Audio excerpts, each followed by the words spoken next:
कुछ न सुन भूल जाइए जानू हम छियो मजबूर रहे परत रे तोरा से दूर तोरे के परत क्रिया कसम तोरे के परत क्रिया कसम जहिया बारात तोहर यही तो सनम जहर खाई के मरबौगे एहन मत करिए जहिया बारात तोहर यही तो सनम जहर खाई के मरबौगे पागल भे गेली की तू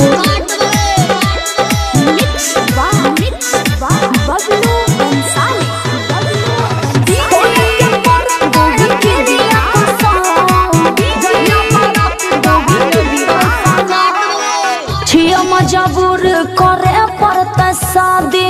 छूट जाता बाबू हमारा अब आजादी बात कहे ना बुझे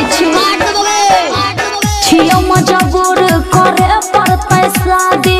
छूट जाता बाबू हमारा अब आजादी तोरा से अलग हम जी नहीं पाई बौगे कहेला तू भूल जभी मगर हम नहीं भुलाई बौगे देखयो तोरा दिल के जखम कोना देखयो तोरा दिल के जखम जहिया बारात तोहर यही तो सनम जहर खाई के मरबौगे एहन काम नहीं करिए जहिया बारात तोहर यही तो सनम पगलाल छिकी जहर खाई के मरबौगे हम अरे बाप रे बाप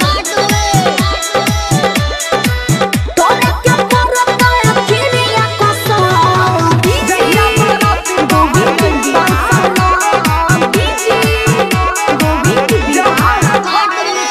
तोरे नहीं छियो संजी तोहर दिल रे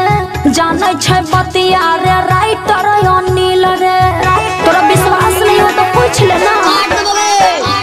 तोरे नहीं छियो संजी तोहर दिल रे जानै छै बतिया के राइटर अनिल रे गेले जहिला से हमार अपना तू डोलिया में एहन नहीं बोलना सगे लई जान हमार जहर के गो